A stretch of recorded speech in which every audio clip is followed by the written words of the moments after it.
Yes, very good afternoon to all of you. Again, welcome to today's session. परत आज या वीकचा last day आणि last session मी स्वतः घेते. बाकीचे टीचर्स कदाचित नेक्स्ट वीक मध्ये घेतील. सो जे टाइम टेबलचं शेड्यूल होतं ते ऑलरेडी मी मला ग्रुपवरती शेअर केलं होतं आणि त्यानुसार आपण माझे सेशन म्हणजे जे मोस्ट प्रॉबेबली जे प्रॅक्टिकल सेशन्स होते, प्रॅक्टिकल विषयाचे जे सेशन होते ते आपण घेतलेले आहे. प्रत्येक टॉपिक मधले दोन तरी किमान टॉपिक संपवलेले आहेत प्रत्येक विषयातले. आज आणखीन एक आपण ऍडिशनल घेणार आहोत. सो तुम्ही नेटवर्क मध्ये आहात तर असाल तर सगळे व्यवस्थित आवाज येईल. सो सगळ्यात पहिला थोडा ग्रुपचे अपडेट्स देतो. जर कोण अजूनही अद्यापही ग्रुपला ऍड नसेल तर कृपया ग्रुपला ऍड व्हायचं आहे. जे काल ज्या सजेशन्स आल्या होत्या त्याच्यामध्ये परवाचा व्हिडिओ नव्हता तो सुद्धा मी टाकलेला आहे कोऑपरेटिव्ह सोसायटीचा, आणि कालचा जो मर्जर्स ॲक्विजिशन झाला तो पण व्हिडिओ टाकलाय. टाइम टेबल टाकलेलं आहे. एक्झामचं फायनल टाइम टेबल आहे, याच्यामध्ये कुठलाही बदल होणार नाही आहे. त्या गोष्टी टाकलेल्या आहेत. असाइनमेंट आज उद्या म्हणजे नेक्स्ट वीक मध्येच येतील, टेन्शन घ्यायची आवश्यकता नाही. नेक्स्ट वीक पासून आपले काय म्हणूया सेकंड इयरचे सेशन आहे, त्यामुळे मी तुम्हाला तितकासा वेळ देऊ शकेन असं वाटत नाही. तरी तुमचे काही डाऊट्स क्वेरीज असतील तर तुम्ही मला सांगाल काय हरकत नाही. हॉल तिकीट्स आल्यानंतर तुम्हाला ग्रुपवरती त्याचे अपडेट्स दिले जातील. बुक्स सगळ्यांना मिळालेले आहेत. ज्यांना मिळाले नाहीत त्याची प्रोसिजर किंवा कसं घ्यायचं आहे हे पहिल्या व्हिडिओमध्ये टाकलेलं आहे, सांगितलेलं आहे. तो व्हिडिओ तुम्ही बघा. ऑन जॉब ट्रेनिंग ही गोष्ट तुम्ही कंप्लीट करा. तुमच्या कॉलेजला कॉन्टॅक्ट करा. काही अडचणी असतील तर मला कॉन्टॅक्ट करा. त्याच्या संदर्भातली PDF सुद्धा मी ग्रुपवरती शेअर केलेली आहे. तुम्हाला सॅम्पल काही प्रोजेक्ट्स वेबवरती बघायला मिळतील, त्याचा रेफरन्स घ्या. ओके. नंतर अकाउंट पेपर 5 चे 2 सेशन झालेत. आज पण मी त्या 5 चा एक टॉपिक घेणार आहे, लीज अकाउंटिंग. देन 6 चे 2 टॉपिक झाले. 7 ऑडिटिंग थेरॉटिकल चॅप्टर आहे, त्यामुळे पेपर आहे, त्यामुळे त्याचा तुम्ही अभ्यास करू शकता. आणि पेपर 8 सुद्धा थेरॉटिकलच आहे, ऑडिटचं बेसिक आहे, जे कदाचित तुम्हाला TY BCom ला झालेलं आहे. तुम्ही तिथे सेल्फ स्टडी करणं अपेक्षित आहे. पण त्याच्याविषयी आपले SV माने सर आहेत, ते सेशन त्यांना जेव्हा पॉसिबल होईल तेव्हा नक्की घेतील. त्याच्यामध्ये तुम्हाला थोडंसं ते गाईड करतील. आणि राहतो प्रश्न मॅनेजमेंट ज्यांचा होता पहिल्या सेमिस्टर त्यांचा OB असेल. OBचे सर सुद्धा आमच्याकडे रेग्युलर MBA साठी आणि ऑनलाईन MBA कोर्स सुरू असताना ते कम्प्लिटली बिझी आहे. तर तो सुद्धा थेरॉटिकल पेपर आहे. आणि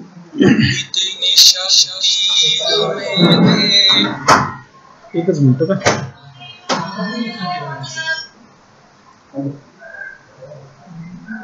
हॅलो, मी चेक केलं अंडर प्रोसेस दाखवा लागले, म्हणजे मला वाटते तुम्हाला डेबिट झाला असेल आणि आमच्याकडे ते काल आले असतील पैसे. अंडर डेबिट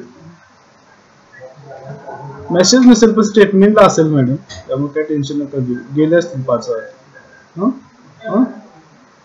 होय होय होय, मार्केट चालू असलं तर ते होतेच, काय अडचण नाही. आणि काय टेन्शन घेऊ नका, मी आहे, बिलीव्ह मी. हा हो, टेन्शन नका घेऊ अजिबात. पार्थला पण विचारा, या गोष्टी होत असतात, किंवा चिरंजीवला पण विचारा, मिळणार मॅडम 100%. हा 100%. 15%च्या वर तुम्हाला वार्षिक रिटर्न मिळणार म्हणजे मिळणार. 100% 1% सुद्धा कमी नाही. हा हा बरोबर, हे कसं बोललात तुम्ही, बिलीव्ह मी, बस बाकी काय करू नका. हो हो हो, नक्की नक्की, काळजी करू नका. चलो बाय. त्यातलं एक काय करायचं आहे, मला नको आहे काय, ऐका की, त्यातला एक SBI small captcha fund pause करायचा आहे आणि दुसरा चालू करायचा आहे.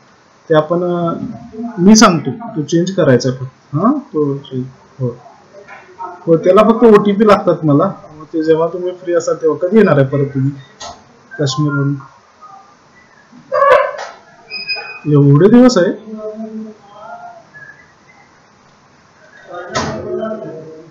बर ठीक आहे ठीक आहे. बर ठीक आहे, तिकडनं आल्यानंतर करूया. एखादा हप्ता गेला तर जाऊ दे, काय टेन्शन नाही. आल्यावर मला कॉन्टॅक्ट करा व्हॉट्सअप वरती, जरा मेसेज कर. हा 15ला असणार. हा त्यामुळे काय अडचण नाही. हो हो हो हो. आणि मेसेज करत राहा, अपडेट. एन्जॉय करा. नाही नाही काय नाही होत, तुम्ही काही लागत नाही. तुम्ही सुरक्षित जावा, सुरक्षित या, एवढीच आमची आमची मनोकामना. बस बाकी काय तुमच्या. हा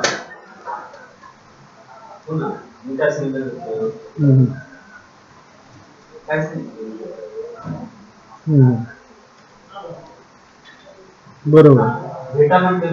हो हो, त्यामुळे ते जरा मला पण हे आहे, पण तुम्ही काळजी घ्या स्वतःची.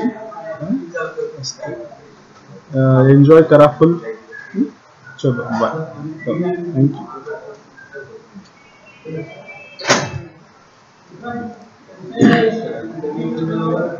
सो परत ओबीच्या इथं आलो होतो. ओबीचे सरांही अद्याप बिझी आहेत. त्या दोघांचेही मी तुम्हाला नंबर्स ग्रुपवरती शेअर करतो. तुम्हाला त्या विषयातली काही शंका असेल तर तुम्ही त्यांना डायरेक्ट कॉन्टॅक्ट केला तरी चालेल. ठीक आहे, आय थिंक ते असतीलच ग्रुपला, पण तरी पण नसतील तर मी परत एकदा त्यांचे नंबर शेअर करतो. ठीक आहे. सो या व्यतिरिक्त तुमच्या काही अपेक्षा, तुमचे काही questions related to your upcoming examination काय असतील तर मला सांगा. प्रोजेक्ट बिफोर एक्झामिनेशन तुम्ही तुमच्या स्टडी सेंटरवरती हार्ड कॉपीजमध्ये प्रिंट करून स्पायरल बाइंडिंग करा, किंवा तुम्हाला जे वाटते ते करा आणि सबमिट करा. 40 to 50 पेजेसचा OTGचा प्रोजेक्ट, त्याला कम्प्लिटली 100 मार्क आहेत. तुम्ही तुमच्या अभ्यास केंद्रावरती जमा करायचा आहे. एवढं सगळं झाल्यानंतर तुम्हाला काही शंका असतील तर मला विचारा. जे आता सध्या अटेंड करत नाहीत त्यांनी मला व्हॉट्सअप करून तुमच्या शंका विचारल्या तरी चालेल, किंवा कॉलही केला तरी चालेल. माझी एवढीच रिक्वेस्ट आहे, वर्किंग आवर्स 10:30 ते 6 मध्येच कृपया कॉल करा, जेणेकरून मला ते तुम्हाला आन्सर करणं सोपंच आहे. ठीक आहे. आणखीन एक महत्वाचं माझ्या डोक्यात असा प्लॅन आहे की समजा मला जर वेळ मिळाला तर जे जे काही आता आपण टॉपिक शिकलो याच्यातला एखादा परीक्षेला क्वेश्चन पेपर पडलेला असेल त्याचं सोल्युशन मला करता येत असेल किंवा केलं असेल तर त्याचं फोटोज वगैरे मी तुम्हाला ग्रुपवरती शेअर करेन. आणि सेम ते मी इकडे व्हिडिओमध्ये सुद्धा सोडवून तुम्हाला दाखवेन. तसा एखादा रेकॉर्डेड व्हिडिओ मी डायरेक्ट टाकेन. त्यामुळे तुम्ही एक गोष्ट करा की जे YouTube चॅनल आहे सध्या दत्तात्रय कमलाकर नावाचं, तर त्याला तुम्ही सबस्क्राईब करून घ्या आणि लाईक पण करून घ्या, जेणेकरून तुम्हाला माझ्या अपडेट जे आहेत, कुठला व्हिडिओ अपलोड केलाय वगैरे हे सगळं मिळत राहील. ही एकच सेमिस्टर नाही तर अजून 2-3 सेमिस्टर आहेत, तुमच्या 2 सेमिस्टर आहेत, आणि त्या सगळ्याचाच फायदा होईल. मग तुम्ही त्याला सबस्क्राईब करून घ्या आणि लाईक पण करून घ्या, जेणेकरून तुम्हाला तुमचे माझे जे व्हिडिओ अपलोड होतील त्याचं नोटिफिकेशन. काही व्हिडिओ सेकंड इयर साठी पण असतील, त्यामुळे ते तुम्ही बघायची आवश्यकता नाही. त्यात मेन्शन असते सेमिस्टर 1, सेमिस्टर 2 वगैरे वगैरे. ठीक आहे. चलो, होप सो काही शंका नाहीत असं कन्सिडर करून आज आपण नेक्स्ट चॅप्टरला जाऊया. अजून माझ्या माहितीप्रमाणे आपलं पेंडिंग काय आहे, काय पेंडिंग आहे बरं, कॉन्ट्रॅक्ट एक पेंडिंग आहे आणि दुसरं इलेक्ट्रिसिटी एक पेंडिंग आहे प्रॅक्टिकल मध्ये. सो हे एक्स्ट्राचे जे म्हणजे हे तुम्ही जरी स्किप ऑन केलं तरी सुद्धा तुम्ही 80 मार्काचा पेपर कव्हर करू शकताय. असं काही नाही की बाबा म्हणजे तिकडचा एक टॉपिक ठेवला आणि इकडचा एक टॉपिक राहतो, बस बाकी काही होत नाही. क्लिअर ना. हे दोनच प्रॅक्टिकल सब्जेक्ट आहेत. चला मी स्क्रीन शेअर करतो. अजून काय राहिले तुमचं? हा बोला.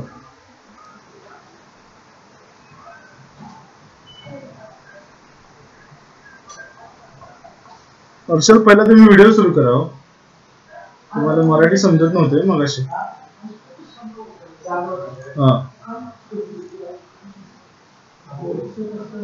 हा मगाशी मी सांगत होतो तुम्हाला व्हिडिओ सुरू करायला,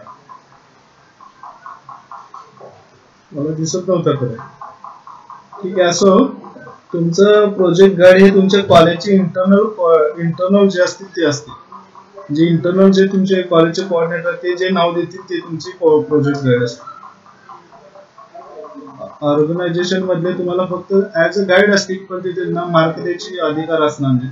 तुमच्या कॉलेजमधल्याच माणसाला मार्क द्यायचे अधिकार असतात. त्यामुळे ते गाईडच तुमच्या स्क्रीनवरती येणं गरजेचं. ठीक आहे. मी तर जास्त काही प्रॉब्लेम घेणार नाही, कारण तुमचा रिस्पॉन्स मला अपेक्षित नव्हता असा चालू होईल. त्यामुळं अकाउंटिंग फॉर लीज हा चॅप्टर आपण कोऑपरेटिव्ह घेतलाय, मर्जर ऍक्विजिशन घेतलाय आणि लीज हे तीन प्रॉब्लेम घेतले आणि इलेक्ट्रिकलचा नाही घेतला तरी सुद्धा चालते. इथे तुमचं 80 मार्काचं कव्हर होते. सगळंच करायची काय आवश्यकता नाही. पेज नंबर 88 डायरेक्ट जातो.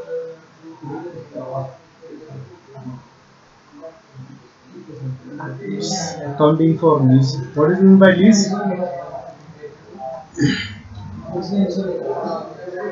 बघून येणं अपेक्षितच आहे ना. नुसतं बघून येणं नव्हे, सगळंच.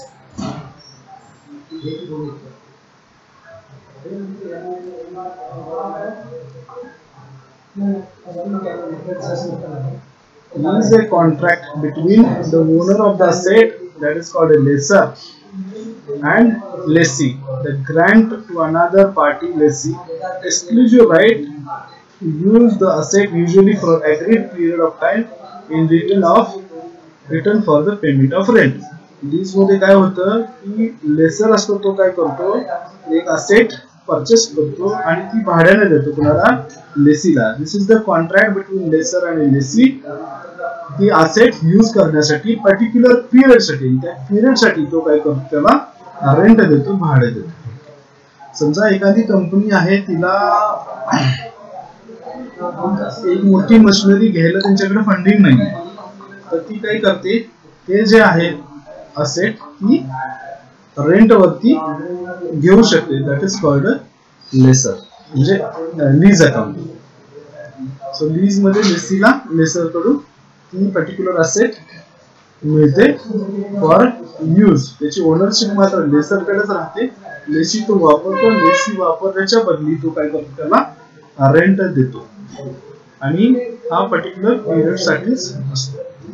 लीज मध्ये परत टाइप्स आहेत, फायनान्शियल लीज आणि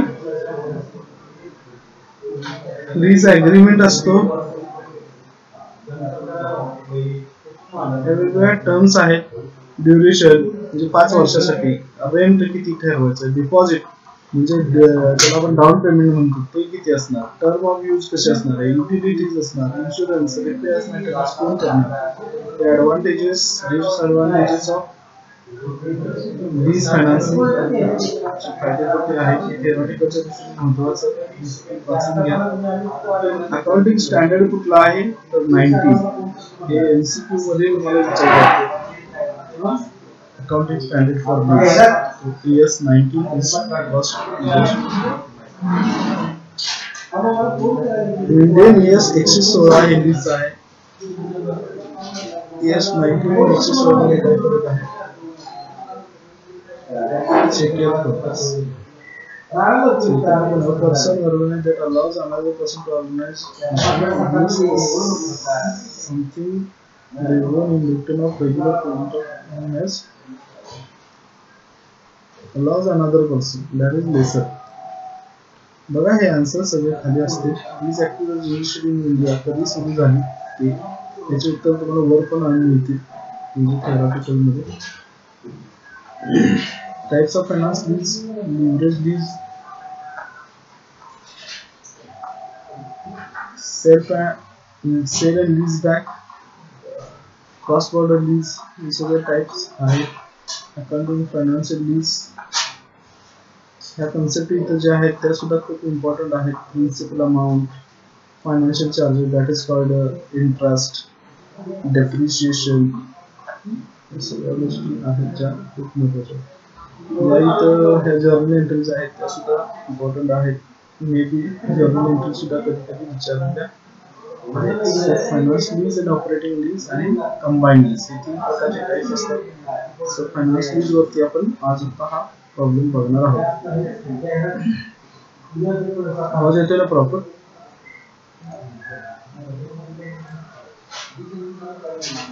An equipment is leased for 3 years. म्हणजे पिरियड किती आहे? 3 वर्षाचा. Its useful life is 5 years. म्हणजे त्या पर्टिक्युलर असेटची इक्विपमेंट जे आहे त्याचं लाईफ किती आहे? 5 years.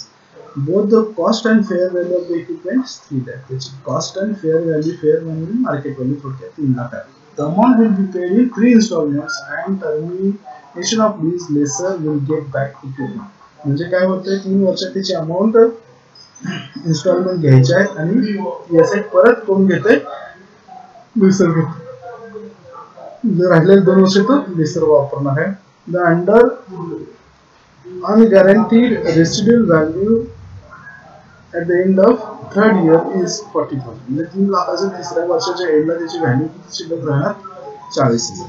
The internal rate of return IRR of investment is 10%. म्हणजे ती असेट त्याला 10% रिटर्न देते.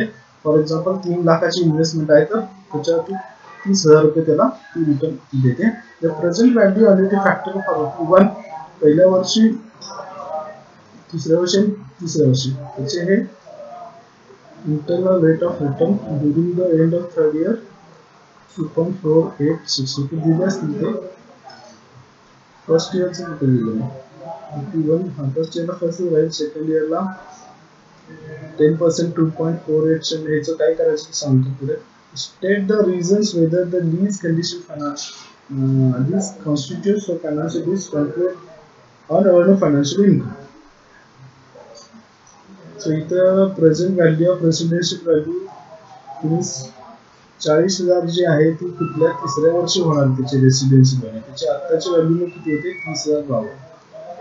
पण present value of lease payment 3 lakh रुपये वजा करून 3 लाखातनं हे त्याची ओरिजिनल कॉस्ट वजा करून आता किती रुपये त्याला द्यायला लागतात? 2,69,948. So present value of lease being 89.98%. 3 लाखाच्या एवढे पैसे आता द्यायचे आहेत फेअर व्हॅल्यू. तर substantial percentage calculation of unearned financial lease. So हे आत्ताची प्रेझेंट व्हॅल्यू 2.4 ह्याला सगळ्यांना हे ड्रॉवलं तर हे फिगर येते.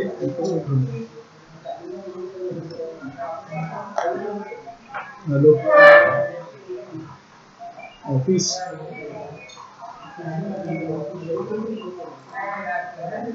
काय कोण करे मुख्याध्यापक असं ज्यांचं ट्रू कॉपी करून घेतोय ना ते माझी चालणार की काय कशाचे? मग ते तुझं तर लोकल सरपंच किंवा असं सगळं कुणाच पण घे ना. चालतंय कुणाच पण चालतं.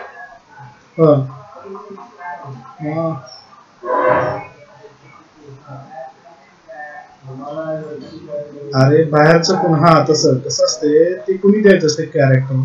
कुणी पाहुण्याने द्यायचं नसते. तू त्यांच्या संपर्कात असतोस म्हणजे गावातल्या लोकांनी ओळखीच्या लोकांनी ते कॅरेक्टर द्यायचं असते. माझा तुझं काय मी पाहुणा असलो तर तुझं कॅरेक्टर म्हणजे दिलं तर ते व्हॅलिड होणार नाही ना. ओळखीचे पोलीस पाटील, सरपंच किंवा एखादा पंच किंवा असं जी गावातली परिस्थिती व्यक्ती असतात ना ते त्यांच्याकडे घ्यायचं. हाय अलाउड आहे. चालेल. त्याचं फॉर्मॅट दिलेलं असतं त्याच्यात. त्याच्यात फक्त तुझं नाव टाकायचं तिने सही करायचं. ठीक आहे.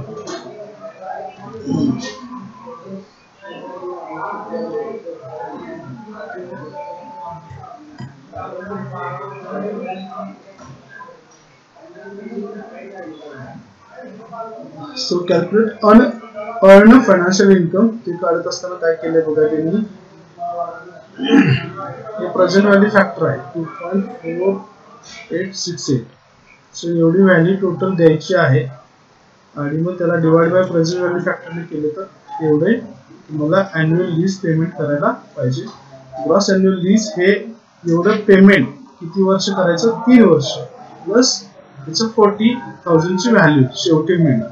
सो टोटल एवढी त्याचं इन्कम होणार लेसरला cost of equipment 3 lakhs and unrealized profit income unearned finance income किती झालं 62,656.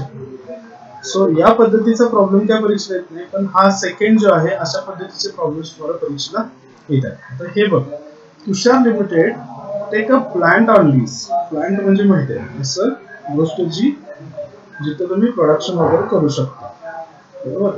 फ्रॉम शिवानी लिझिंग लिमिटेड, म्हणजे शिवानीचा हा प्लांट आहे, तुषार लिमिटेडनं घेतलेला आहे. कधी 1 April 2015. The following are the relevant details.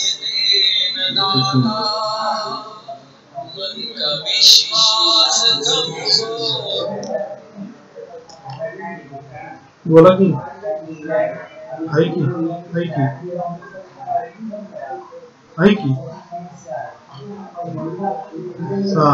नाही आज सुट्टी नाही, वर्किंग सॅटरडे का ग?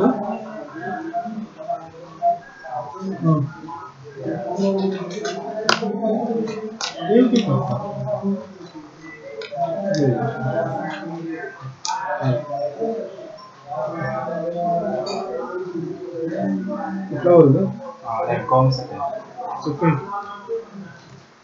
काहीच घेतलं नाही अजून नाही, गेल्यावेळी अवेलेबल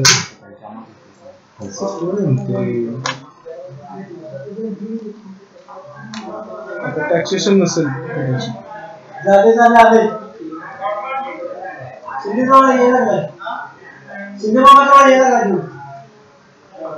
सकाळी तयार करायची एडिशन नव्हती. सुपरवायझर शिक्का घ्या Punjab store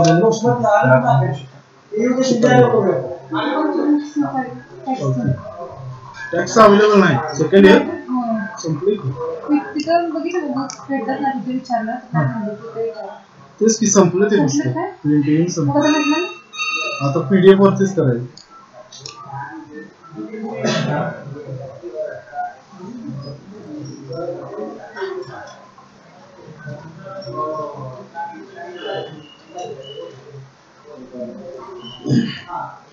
So following are the relevant details. Inception of lease 1 April 2015 ला सुरू होणार. लीज टर्म आहे 5 इयर्सची, 5 वर्ष तो लीज चालणार. Depreciation 30%. WDV method. WDV method कोण सांगेल?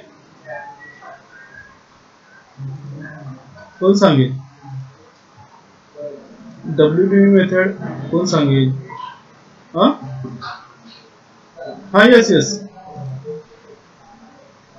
हा यस कसे करणार डेप्रिशिएशन? मग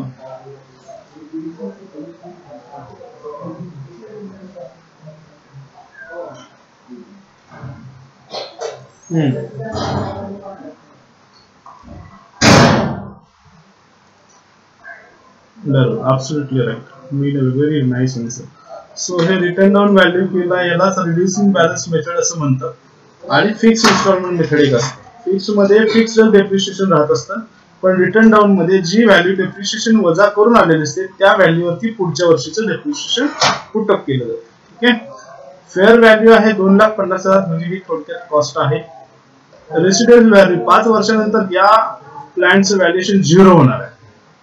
आणि लीज पेमेंट जे द्यायचं आहे ते 79,944.50 at the end of each year. प्रत्येक वर्षाच्या एंडला या शिवानी लिझिंगला तुषार लिमिटेड किती रुपयाचा हप्ता देणार? तर 79,944 रुपये at the end of each year. So implicit rate म्हणजे that is the interest rate. Interest rate किती आहे? 18%. सो पहिला तुम्हाला फायनान्शियल कॅल्क्युलेशन करून घ्यावं लागेल, किंवा त्यालाच आपण इंटरेस्ट कॅल्क्युलेशन असंही म्हणतो. सो टोटल 5 इयर्स, 15 पूर्ण, 16 पहिलं वर्ष पूर्ण, 16, 17, 18, 19 आणि 20. बरोबर. इथं 5 इयर्स तुमचे कम्प्लीट होतील. 5 इयर्सचं कॅल्क्युलेशन बघा कसं केलं त्यांनी. सो टोटल कॉस्ट किती आहे? बॅलन्स 2,50,000 1 एप्रिलला कोण देणार होतं? तुषार लिमिटेड. कुणाला? शिवानी लिझिंगला. बरोबर. ती असेट वापरल्याबद्दल. ठीक आहे. नंतर काय होईल? त्यांनी काय सांगितलंय, हे 250 वरती काही डाऊन पेमेंट दिलंय का? तर नाही, no down payment. Direct year एंडला त्यांनी कितीचा हप्ता दिला? 79,944. 45, पण 18% इंटरेस्ट रेट आहे. सो 2,50,000 वरती 18% जर इंटरेस्ट काढलं तर ते येईल 45,000. येते का?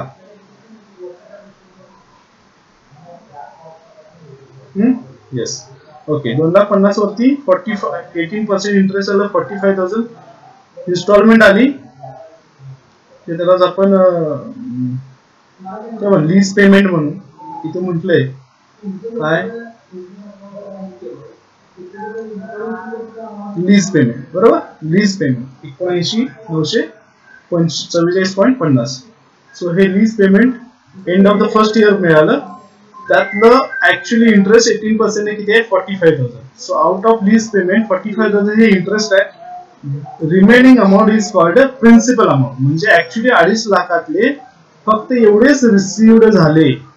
बाकी 80 मध्ये हे 45,000 जे आहेत ते काय ऍज अ इंटरेस्ट रिसिव्ड झाले. सो त्याचा आणि प्रिन्सिपलशी काही संबंध नाही. सो 2,50,000 मधून प्रिन्सिपल अमाऊंट वजा करा. राहिलेलं काय राहिलं? आउटस्टँडिंग राहिलं end of the first year. He figure समजली का सगळ्यांना?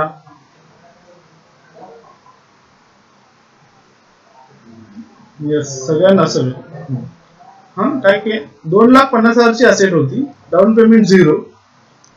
ठीक आहे, प्लॅन्ड आहे इथं जे काय असेल ते, आणि इन्स्टॉलमेंट किंवा त्याला लीज पेमेंट म्हणतो 80,000 थोडक्यात. हे त्यातून 18% रेट ऑफ इंटरेस्ट सांगितलं. हे पूर्ण 2,50,000 हे वर्षभर वापरल्यामुळं त्याचा 18% इंटरेस्ट. हे कदाचित हे डेट जर चेंज असतील तर ते जेवढे मंथ वापरले तेवढेच तुम्हाला इंटरेस्ट इथे कॅल्क्युलेट करावं लागणार आहे. सो हा प्लेन चांगला म्हणजे सोपा सिंपल प्रॉब्लेम आहे, त्यामुळे हे सगळं प्लेन आहे. सो 2.5 लाखावरती 18% 45,000 ऍज अ इंटरेस्ट घेईल तो. आउट ऑफ दिस 79,944.50 पैकी 45,000 इंटरेस्ट घेईल. राहिलेली अमाऊंट ऍज अ प्रिन्सिपल घेईल. म्हणजे 2,50,000 रुपये येणे होते, त्यातलं 34,944.50 हे तुम्हाला पहिल्या वर्षी मिळतात. म्हणजे end of the first year तुमची आउटस्टँडिंग अमाऊंट 250 पैकी 2,15,055.50 एवढी राहील. ठीक आहे, यासाठीच आपण कर्ज घ्यायची नसतं. हे this is a one type of a loan ज्यामध्ये तुम्ही इंटरेस्टला जास्त अमाऊंट देत असता पहिली काही वर्ष. सो होप सो हे समजलं असेल. 2,15,055.50 कसं आलेलं आहे. Okay, now end of second year तुम्हाला सेकंड इन्स्टॉलमेंट किंवा लीज पेमेंट मिळेल 79,944.50. सो ड्यू अमाऊंट वरती तुम्हाला इंटरेस्ट घ्यायचा आहे 18%. सो 2,15,055.50 वरती 18% इंटरेस्ट काढा. फिगर येईल 38,709.50. येते.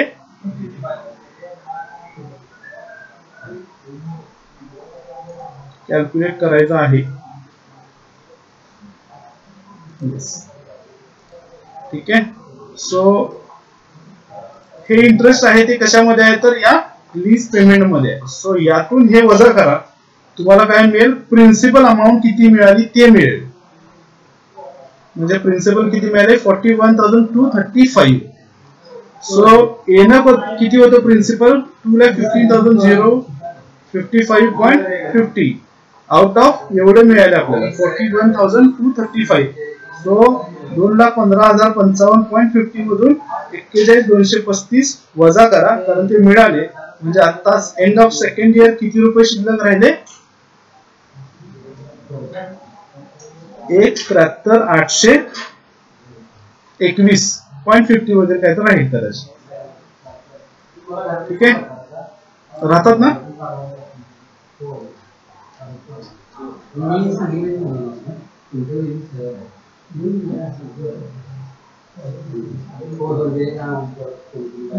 बरोबर आहे का तिथलीच figure?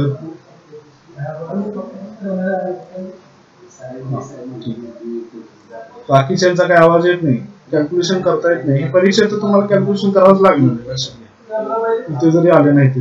So trial and error आताच करून घ्या ना, एवढा वेट कशाला करा. हा हर्षल येते ना? साधना so 1,73,821 हे figure end of the second year principal amount pending नाही. So end of third year परत आणि तेवढीच इन्स्टॉलमेंट येईल किंवा लीज पेमेंट येईल. आता जी आउटस्टँडिंग फिगर होती 1,73,820 वर ह्याच्यावरती परत 18% तुमचं इंटरेस्ट. सो ते येते 31,287.50 येते. हा सो जी इन्स्टॉलमेंट मिळाले किंवा लीज पेमेंट मिळाले त्यातली इंटरेस्टचा पोर्शन किती आहे 31,287.50. म्हणजे प्रिन्सिपलचा पोर्शन किती 48,657. सो प्रिन्सिपल पेंडिंग किती होतं लास्ट इयरला 1,73,821 मायनस आता किती प्रिन्सिपल आलं 48,657. सो ह्यातून हे मायनस केलं तर आता end of the third year principal pending किती राहिलं 1,25,164. करेक्ट. येस. नेक्स्ट फोर्थ इयरला तुम्हाला काय होईल नेक्स्ट इन्स्टॉलमेंट मिळेल 79,944.50. सो पेंडिंग अमाऊंट होती 1,25,164. त्याच्यावरती परत 18% इंटरेस्ट ती फिगर येते 22,529.50. बरोबर. सो आउट ऑफ काय प्रॉब्लेम आहे येते नाही इंटरेस्ट 18% या फिगर. येस. सो 79,944.50 पैकी इंटरेस्टचा पोर्शन किती आहे 22,529.50. म्हणजे प्रिन्सिपलचा पोर्शन किती आला 57,415.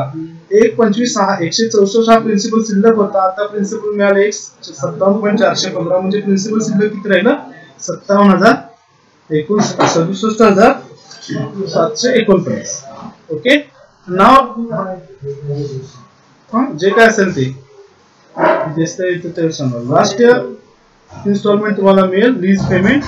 त्यावेळेला पहिला प्रिन्सिपल करून घ्यायचा आहे पेमेंट इथं. सो प्रिन्सिपल पहिला भागवायचं आणि मग जे काय राहील त्याला इंटरेस्ट म्हणायचं. इथं इंटरेस्ट 18% कॅल्क्युलेशन करायचं नाही. लास्ट इन्स्टॉलमेंटच्या वेळेला इंटरेस्ट कॅल्क्युलेशन करायचं नाही. पहिला प्रिन्सिपल करून घ्या जमा करून राहिलेलं तुम्ही ऍज अ इंटरेस्ट कन्सिडर करा. ओके. या चार्ट मध्ये कोणाला काही शंका आहे अशाच पद्धतीने तुम्हाला परीक्षेत चार्ट काढावा लागणार आहे. त्याशिवाय तुम्हाला पुढच्या फिगर आउट करता येणार नाही. या फिगरलाच मार्क आहेत. याच्यात कोणाला काही शंका असली तर मला विचारा.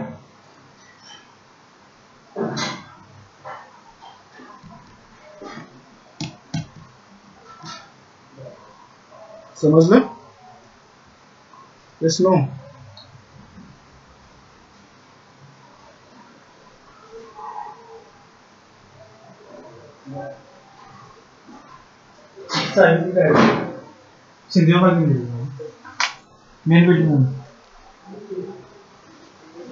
काय डाऊट असेल तर विचारा आत्ताच. तर हा चार्ट समजला तर पुढचे सगळे चार्ट तुम्हाला समजायला लागतात.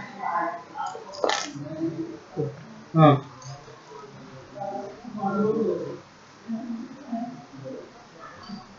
व्हिडिओ रिवाइंड करून बघा काय. ठीक आहे. चला म्हणजे तेवढं सगळं सांगणं किती सोपं आहे ही गोष्ट. ठीक आहे. हा हा मग तुम्ही व्हिडिओ बघणं गरजेचं आहे. रिवाइंड केलं टाकणार आहे गुगल पर. ठीक आहे. नाव डेप्रिशिएशन कॅल्क्युलेशन टायमिंगला जॉईन व्हायचं. So return down value method आहे. सो प्रिन्सिपल अमाऊंट किंवा कॉस्ट अमाऊंट 2,50,000 होती. सो फ्लॅट तुम्हाला जे किती टक्के सांगितले 30% सांगितले. सो याच्यावरती 30% झालं 75,000. हे 75,000 यातून मायनस होईल 2,50,000 मधून. सो व्हॅल्यू राहील 1,75,000. याच्यावरती परत 30% 52,500. 52,500 1,75 मधून वजा होतील 1,22,500 राहतील. त्याच्यावरती परत 30% 36,750 होतील. 36,750 नंतर त्याच्यावरती हे वजा केल्यानंतर ही व्हॅल्यू राहील. याच्यावरती परत 30% 25,725 आणि यातून हे वजा केल्यानंतर हे परत 60,025 राहतील. आणि लास्ट इयरचं डेप्रिशिएशन रेसिडेन्शियल व्हॅल्यू 0 दिलेलं आहे पण आपल्याला अकाउंटिंग 5 वर्षापर्यंतच करायचं आहे. फक्त हे डेप्रिशिएशन कॅल्क्युलेशन यायला पाहिजे. ते पण सोपं आहे. जर्नल विचारलंय का बघूया शक्यतो लेजर विचारलं जाऊ शकतं. लेजर आहे. So in the books of Tushar म्हणजे कोण? लेसर का लेसी?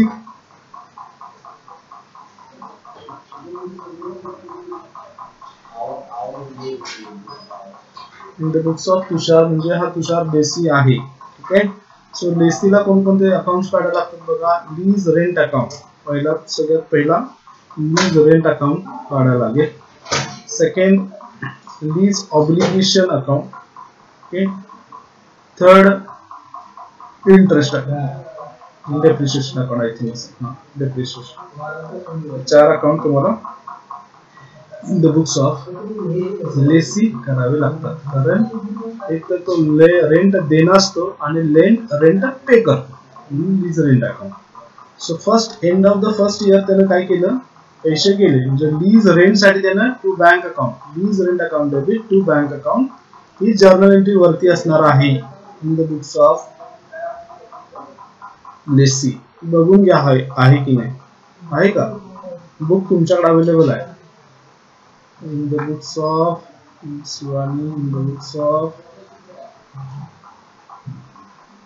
तुषार. हा म्हणजे खालची पहिली एंट्री आहे, नंतर इंटरेस्टची एंट्री आहे, नंतर डेप्रिशिएशनची आहे आणि मग ही रेंट पेमेंटची एंट्री. ठीक आहे. आणि profit and loss account transfer. ठीक आहे. सांगतो मी तुम्हाला खाली. सो पहिला रेंट ऑब्लिगेशन होईल असं त्यांचं म्हणणं आहे. So first rent obligation account. हे टोटल लीज असेट किती आहे? 2,50,000. Lease asset account debit to rent obligation 2,50,000 एवढं देणं आहे. सो त्यानंतर काय होईल? तो पेमेंट करेल. सो पेमेंट एंट्री काय होईल? Lease rent account debit to ही figure. Then interest account debit, rent obligation account debit या figures to lease rent account. Lease rent account tally होऊन जाईल. ओके.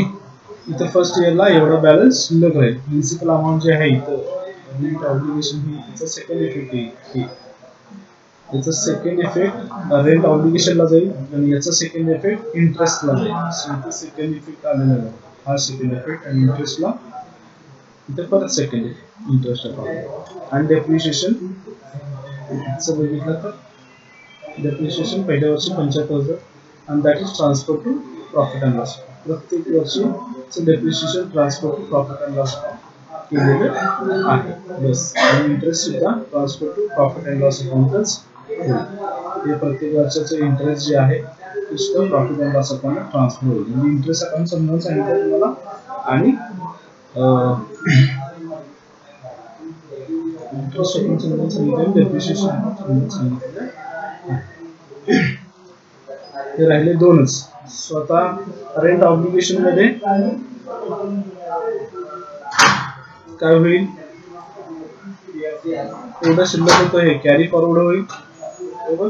वॉर्ड डाऊन 2,15,000 आणि सेकंड इयरला as a principal किती amount येते तर 41,235. So राहते ही अमाऊंट.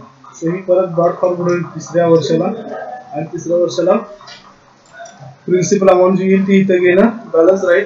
चौथ्या वर्षाला जाईल. चौथ्या वर्षाची प्रिन्सिपल येईल ती राहील बॅलन्स राहील. ती 5व्या वर्षाला 5 वर्षात सगळे पैसे येतील आणि टॅली होईल. Rent obligation tally. आणि इथं प्रत्येक वर्षी इन्स्टॉलमेंट पे केलेला आहे आणि त्या इन्स्टॉलमेंट मध्ये इंटरेस्ट आणि रेंट ऑब्लिगेशनचा पोर्शन. सो सेकंड इयर एवढा इन्स्टॉलमेंट पे केला, एवढा इंटरेस्टचा पोर्शन, एवढा प्रिन्सिपलचा पोर्शन. ओके. इथं 235 करून नये वरती जे आहे. थर्ड इयरचा इन्स्टॉलमेंट त्यातलं इंटरेस्ट एवढं, रेंट ऑब्लिगेशन एवढं. फोर्थ इयरचा इन्स्टॉलमेंट इंटरेस्ट एवढं, ऑब्लिगेशन एवढं आणि लास्ट इयरचा इन्स्टॉलमेंट मध्ये इंटरेस्ट एवढं आणि ऑब्लिगेशन, रेंट ऑब्लिगेशन. हे 4 अकाउंट्स तुम्हाला लेजर काढायचे आहेत आणि हे जसं तसंच तुम्हाला वरती जर्नल एंट्रीज आहेत. ज्या या गोष्टी केल्या त्याच परत जर्नल एंट्रीज आहेत. सो सिक्वेन्सली तशाच गोष्टी करायच्या. In the books of lessor काय होणार आहे, लेसरसाठी लीज रेंट हे रिसिव्ड गोष्ट असणार आहे. सो बँक अकाउंट डेबिट होणार सेम, म्हणजे इकडे जे होतं ते इकडे येणार, एवढाच फरक आहे. उलट होणार आहे, लीज रेंट अकाउंट लेसीच्या दृष्टीने ते पेमेंट होतं बँक टू बँक होतं, आणि इथं बाय बँक म्हणून त्याला पैसे मिळणार. सो सेम अकाउंट आहे, मात्र थोडस अल्ट्रा आहे किंवा उलट आहे, वाईस वर्सा. रेंट रिसिवेबल अकाउंट हे सुद्धा सेम, जसं रेंट ऑब्लिगेशन होतं तसं रेंट रिसिवेबल अकाउंट आहे, जे बरोबर उलट आहे रेंट ऑब्लिगेशन. आणि ते दोनच तिथं तुम्हाला अकाउंट काढायचे आहेत in the books of lessor. Okay, second problem मध्ये काय अजून तुम्हाला अपेक्षित आहे, हे थोडंसं सेल्फ स्टडी, फक्त फिगर्स कशा आल्या एवढंच मी तुम्हाला समजून सांगितलं. 4 ledger accounts in the books of lessee आणि 2 ledger accounts in the books of lessor किंवा त्याचं जर्नल. काही विचारलं जाऊ शकतं, तर शक्यतो प्रोबॅबली लेजर विचारलेला आहे, सो लेजर कन्सिडर करा. म्हणजे जास्त फोकस लेजरवरती करा, पण सेम टाइम जर्नल पण करता येणं गरजेचं आहे. तेव्हा नेक्स्ट प्रॉब्लेमला, पहिल्यामध्ये काय प्रॉब्लेम, दुसऱ्यामध्ये काय प्रॉब्लेम आहे ना. Practice makes man perfect. तुम्ही प्रॅक्टिस करणं अपेक्षित आहे.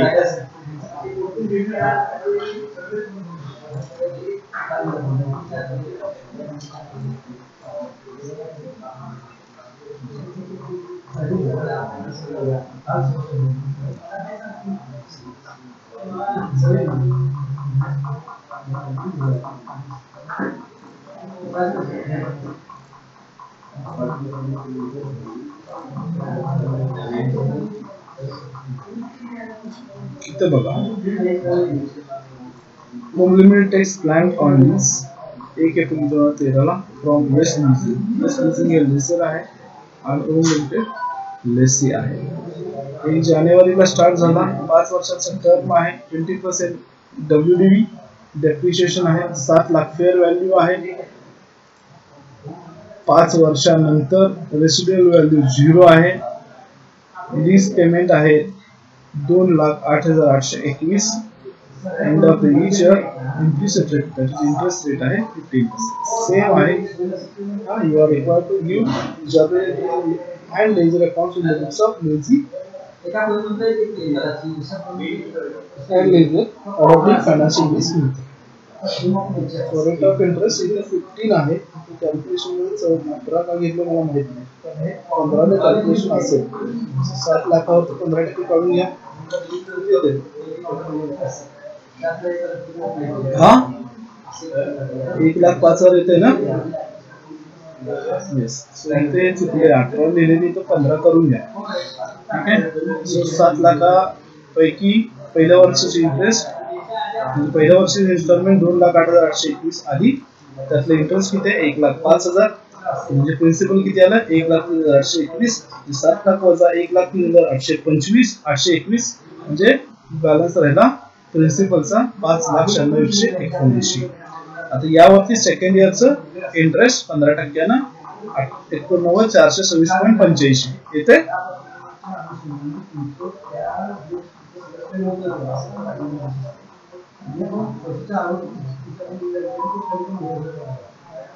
दॅट मीन्स मार्च मध्ये जो इन्स्टॉलमेंट आला सेकंड इयरचा, त्याच्यामध्ये 89,426.85 इंटरेस्ट आहे. म्हणजे प्रिन्सिपल किती आलं 1,19,394.20. प्रिन्सिपल येणं होतं 5,96,179 वजा 1,19,394.20. म्हणजे प्रिन्सिपल शिल्लक किती राहिलं 4,76,784.90. ओके. नेक्स्ट इन्स्टॉलमेंट आला 2,08,821. त्यावरती इंटरेस्ट कसं कॅल्क्युलेट करतात, तर एवढी अमाऊंट शिल्लक होती त्याच्यावरती 15% इंटरेस्ट आलं 71,515 17.73. म्हणजे यातला इंटरेस्टचा पोर्शन एवढा होता. म्हणजे प्रिन्सिपल 1,37,303.30. म्हणजे प्रिन्सिपल एवढं शिल्लक होतं 4,76,784.90 पैकी प्रिन्सिपल यावर्षी रिकव्हर झाले 1,37,300 3.30 म्हणजे प्रिन्सिपल शिल्लक राहिला 3,69,481.60. नेक्स्ट इन्स्टॉलमेंट आली end of the 4th year 3,69,481.60 वरती 15% इंटरेस्ट आलं 50,922.24. बरोबर.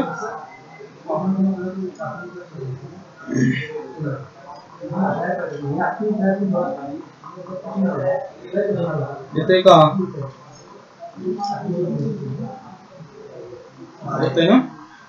सो 2,08,821 पैकी 50,922.24 हे इंटरेस्ट होतं म्हणजे प्रिन्सिपल 1,57,898.80 आणि 3,69,481.60 मधलं एवढं प्रिन्सिपल जमा झालं म्हणजे प्रिन्सिपल शिल्लक राहिलं 1,81,582.80 आणि इथं आता काय करायचं लास्ट इन्स्टॉलमेंट आलेलं आहे त्यावेळेला हे सगळेचे सगळे पैसे इथं पहिला रिसीव्ह करून घ्या आणि राहिलेले ऍज अ इंटरेस्ट कन्सिडर करा. ओके. सो या पद्धतीनं इथं हे डेप्रिसिएशन सुद्धा दिलेलं आहे. Calculation journal ledger solution readymade available आहे तुमच्या समोर. अंडरस्टँड करून घ्या त्याच्यामध्ये काय शंका असायचं काही कारण नाही कारण हे पहिला जो प्रॉब्लेम आहे फक्त कॅल्क्युलेशनच घेणं गरजेचं आहे. आणि 4 लेजर अकाउंट कसे काढायचे आहेत किंवा लेसरच्या बुक्स मध्ये कसे काढायचे आहेत या सगळ्या गोष्टी तुम्हाला यायला हव्यात. या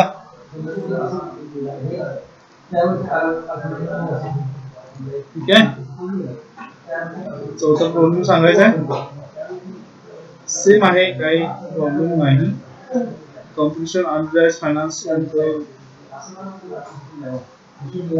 same nature of question papers आहे.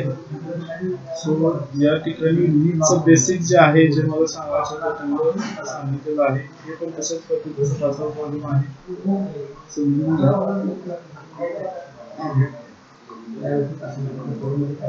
Direct 9 page number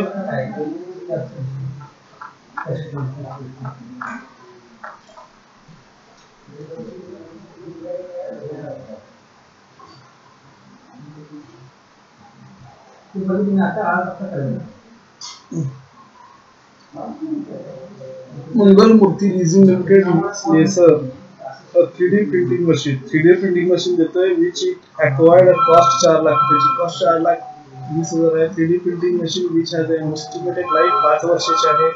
was leased on the very same day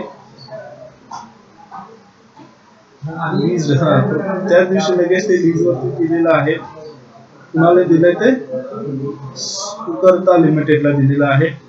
For an initial period of 4 years, 4 वर्षाची under operating lease. The depreciation could be charged in the portion of output of print per year. Okay. In other information are as under. So estimated output for machine पहिल्या वर्षी 3,000, दुसऱ्या वर्षी 50,000, तिसऱ्या वर्षी 60,000, चौथ्या वर्षी 50,000 आणि पाचव्या वर्षी 30,000.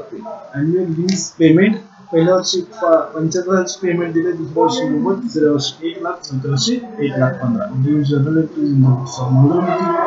लेसर अँड सुकर्ता मध्ये विचारलेलं आहे.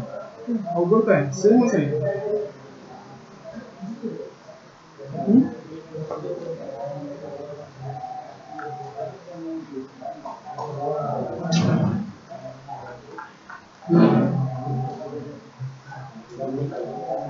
Finance lease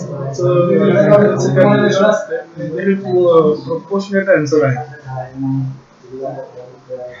So the interest part आहे तो proportionately divide केलेला आहे. 20, 50, 60, 50, 20 respective. Hence amount of depreciation ठीक आहे. हे proportionate to depreciation ची amount टाकलेली आहे. And this payment 3,80,000 should be portion out of म्हणजे याच portion मध्ये तुम्ही मिळतील 60, 1, 21 आणि 1,00,000.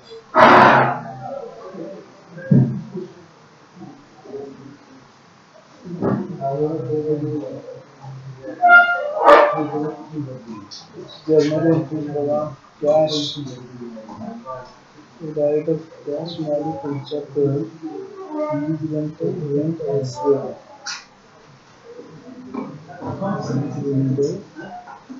60,000 काय माहिती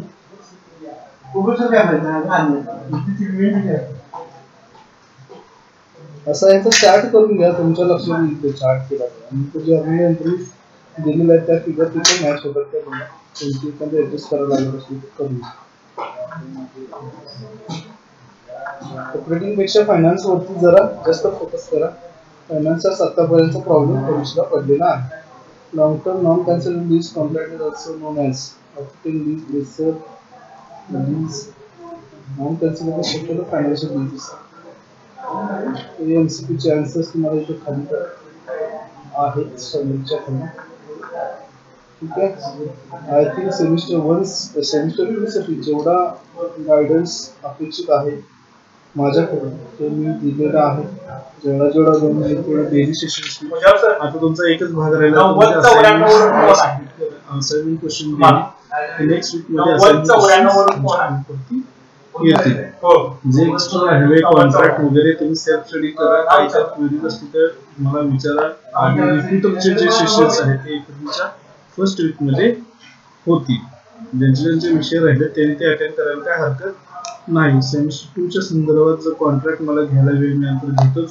प्लस काही प्रॉब्लेम्स विथ सोल्युशन तुम्हाला व्हिडिओ रेकॉर्डेड देता आले तर तेही देण्याचा प्रयत्न करतोय. याशिवाय तुमचे काही क्वेश्चन्स असतील तर विचारा, नाहीतर आपण आज थांबतो.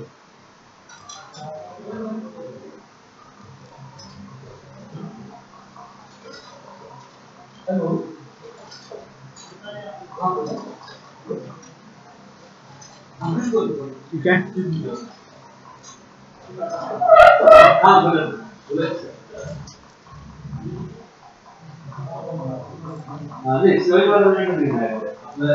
काय प्रश्न असतील तर विचारा please.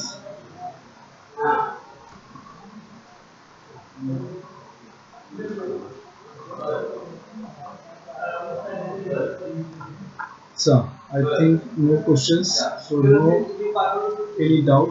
Do your self study.